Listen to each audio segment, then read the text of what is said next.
दिल्लीमध्ये मोठ्या राजकीय घडामोडी सुरू आहेत आणि आज राष्ट्रीय अध्यक्ष आपला पदभार स्वीकारतील. पंतप्रधान नरेंद्र मोदी सोबत असणार आहेत. राज्यातून अनेक भाजपचे महत्त्वाचे नेते आले आहेत. चित्रदाई वाघ आपल्यासोबत आहेत आमदार. ताई मला सांगा की आजचा दिवस भाजपसाठी जो की जगातला सर्वात मोठा पक्ष, सर्वात जास्त सदस्य, त्यांना एक तरुण चेहरा मिळतोय. नाही, अतिशय आनंदाची अशी आजचा दिवस आहे आमच्या सगळ्यांसाठी. कालच आम्ही सगळे फॉर्म्स त्या ठिकाणी भरून आलो. काल आम्ही त्यांची भेटही घेतली आणि त्यामुळे महाराष्ट्रातले आलेले आम्ही सगळेच 20 जण आमचे रवींद्रदादा चव्हाण यांच्या नेतृत्वामध्ये जाऊन जे आज त्यांच्या नावाची घोषणा होणार आहे त्या अध्यक्षांनाही भेटलो. एक वेगळा आनंद मिळाला. एक नवीन ऊर्जा घेऊन संपूर्ण देशभरामध्ये भारतीय जनता पार्टी आणखीन जोमाने काम करेल हा विश्वास आहे. अच्छा, पक्ष स्थिर असणं आणि सरकार स्थिर असणं आणि एक हाती सत्ता असणं, कसा याचा उपयोग होतो? आपण बाकीचे पण राजकीय पक्ष पाहतोय की जिथे अंतर्गत बंडखोरी, फुटी वगैरे असं पाहतोय, परंतु भाजपमध्ये ते सहसा दिसत नाहीत. अनेकांना आपले जे पदाधिकारी असतील, आमदार असतील, नगरसेवक हॉटेलमध्ये ठेवावं लागतात. भाजपला का ठेवावं लागत नाही? ही गोष्ट अगदी खरीच आहे, कारण एक शिस्तीचा पक्ष म्हणून ओळखला जाणारी आमची भारतीय जनता पार्टी आहे. आणि जसं सगळ्यांना पळवापळवी करावी लागते किंवा आणखीन काही, तर तो प्रकार आमच्याकडे होत नाही. आमच्या इथे मला वाटतं सगळ्यांना सूचना दिल्यात की कुणी मुंबई सोडून बाहेर जाऊ नये. बाकी सगळेजण आपापल्या घरी आहेत आणि पक्षाने जो दिलेला आदेश असतो तो प्रत्येक कार्यकर्त्यासाठी अंतिम आदेश असतो आणि त्याचं पालन प्रत्येकजण करताना आपल्याला दिसतंय.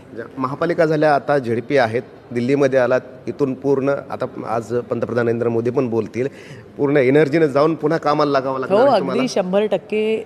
तुम्हाला आजच मी या ठिकाणी फार जबाबदारीने सांगते की नगरपालिकांमध्ये भारतीय जनता पार्टी 1 नंबरला होती. त्याचबरोबरीने महानगरपालिकेला भारतीय जनता पार्टी 1 नंबरला होती आणि जिल्हा परिषदेला सुद्धा भारतीय जनता पार्टी 1 नंबरला असेल. याला कारण आहे विकासशील नेतृत्व जे आमचे सन्माननीय मुख्यमंत्री देवेंद्रजींचं आहे की प्रत्येक घटकाचा विकास करणं, डेव्हलपमेंट करणं. तुम्ही पाहिलं असेल की त्यांना स्वतःला टीकाटिप्पणी आवडत नाही. ते नेहमी विकासावरती बोलतात. विकासाभिमुख कामं त्या ठिकाणी करण्याचा त्यांचा प्रयत्न असतो. प्रत्येक घटकाला न्याय देण्याचा त्याचा प्रयत्न असतो आणि त्याचंच उत्तर ही जनता जनार्दन जी आहे ती कमळाचं बटन दाबून त्या ठिकाणी देताना दिसते आपल्याला. अच्छा, परंतु या निवडणुकीमध्ये मोरल नक्कीच वाढलेलं असणार आहे. महापालिकेच्या निवडणुकीत, जिल्हा परिषदेमध्ये एवढ्या तळागाळापर्यंत भाजप यापूर्वी कधी पोहोचला नव्हता की जी संधी आता देवेंद्रजींच्या नेतृत्वामध्ये मिळते. नाही, बघा की मी एवढं तुम्हाला नक्की सांगेन की गेली मला भारतीय जनता पार्टीमध्ये 7 वर्ष झाली आहेत. या 7 वर्षामध्ये मी पाहिलं की कार्यकर्त्याला घडवणारी पार्टी, त्याला तयार करणारी पार्टी म्हणून भारतीय जनता पार्टीकडे बघितलं तर ते चुकीचं ठरणार नाही. प्रत्येक कार्यकर्त्याचं ट्रेनिंग, त्याला त्या ठिकाणी उभं करणं, आपण कशासाठी काम करतोय, देशहितासाठी आपण काम करतोय, लोकांसाठी कामं करतोय, ही भावना त्याच्यामध्ये रुजवणं. तर तुम्ही बघाल की भारतीय जनता पार्टीमध्ये जरी समजा कोणी सोडून गेली पार्टी तरी खालचं कॅडर जात नाही. ते मात्र पार्टीशी अगदी एकनिष्ठ असतं. ते त्यांना सोडून कधी गेलेलं मी तरी अजून या 7 वर्षात पाहिलेलं नाही. तर हा जो एक विषय आहे तो खरोखर फार महत्त्वाचा आहे असं मला वाटतं. आणि म्हणूनच ह्या सगळ्या ज्या निवडणुका जिंकल्या जातात हे सगळे विजय जे आहेत ते कार्यकर्त्यांना समर्पित आहेत आणि 24/7 काम करणारे कार्यकर्ते भारतीय जनता पार्टीत आहेत. तुम्ही शिस्तीचा पक्ष म्हणलात, परंतु शिस्तीचा पक्ष मित्र पण जपायला पाहिजे. परंतु काही मित्र तुमच्यापासून दुरावले गेले. उदाहरणार्थ उद्धव ठाकरे आता पुन्हा एकदा BMC मधल्या सत्तेमुळे ते एकत्र येण्याचा प्रयत्न करतायत. दरवाजेच्या मागून फोनाफोनी करतायत, डोकावतायत, टाळी देण्याचा प्रयत्न करतायत. नाही, उद्धव ठाकरे स्वतःच्या वागणुकीमुळेच आमच्याकडनं दूर गेलेले आहेत. आता इतके वर्ष आम्ही पाहतोय की नॅचरल अलायन्स म्हणून शिवसेना आणि भाजपकडेच पाहिलं जायचं, परंतु खुर्चीच्या मोहामुळे म्हणा किंवा सत्तेच्या मोहामुळे म्हणा किंवा आणखीन कशामुळे त्यांनी भारतीय जनता पार्टीच्या पाठीमध्ये खंजीर खुपसला आणि त्याचे आपण काय म्हणू, त्याचे परिणाम आजपर्यंत ते भोगतायत. त्याच्यामुळे आम्ही कुणाला सोडून जात नाही, परंतु कोणी जर सोडायचा अशा पद्धतीने प्रयत्न केला तर त्याचंही काय पर्यवसन होतं हे उद्धव ठाकरेंकडे बघून कळतंय. आता टाळी जर देत असतील तर तुम्ही टाळी घेणार का? नाही, मला वाटतं की त्याचा निर्णय जो आहे तो नक्की देवेंद्रजी करतील. ज्या पद्धतीने मधल्या काळामध्ये शाब्दिक वार किंवा ज्या पद्धतीने ज्या काही घटना घडल्या त्या अत्यंत वाईट आणि दुःखद अशा घटना आहेत एक कार्यकर्ता म्हणून मला विचाराल तर. त्यामुळे आता अर्थात शेवटचा निर्णय जो आहे तो देवेंद्रजी घेतील.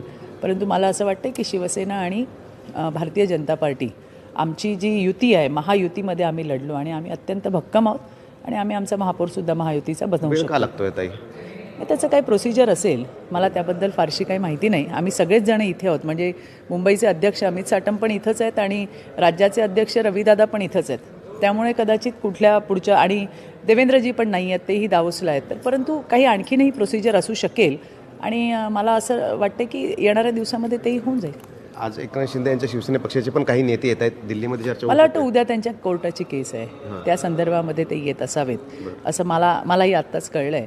आणि मग इथे येणार असतील तर आमचेही नेते असतील तर नक्कीच भेट होईल. पण ते दावे प्रतिदावे चालू आहेत. ठाण्यामध्ये भाजप क्लेम करतंय, इकडे BMCमध्ये शिंदेसेना क्लेम करते. नाही, काय आहे, या सूत्रांकडून आलेल्या तुमच्या माहिती आहेत, त्यामुळे त्या सगळ्यांवरच विश्वास ठेवावा असं नाही आहे. महायुती अभेद्य आहे, महायुती भक्कम आहे आणि महायुतीचा महापौर बसेल, एवढं नक्की. अच्छा, म्हणजे ठाकरेंना सोबत घ्यायची गरज नाही, मला नाही वाटत आहे, कारण कोणतीही गरज नाही. मला नाही वाटत आहे, कारण आम्ही महायुतीमध्ये लढलो आहे आणि महायुती अभेद्य आहे, भक्कम आहे. जेवढं संख्याबळ हवं आहे ते आमच्याकडे आहे आणि म्हणून मला वाटतं की आमचा महापौर नक्की बसेल. बिलकुल, हा महापौर जो आहे तो भाजपचा नक्की बसेल असा दावा चित्रताईंनी केला आहे. Cameraman Satyam sir, Ramraj Shinde, NDTV.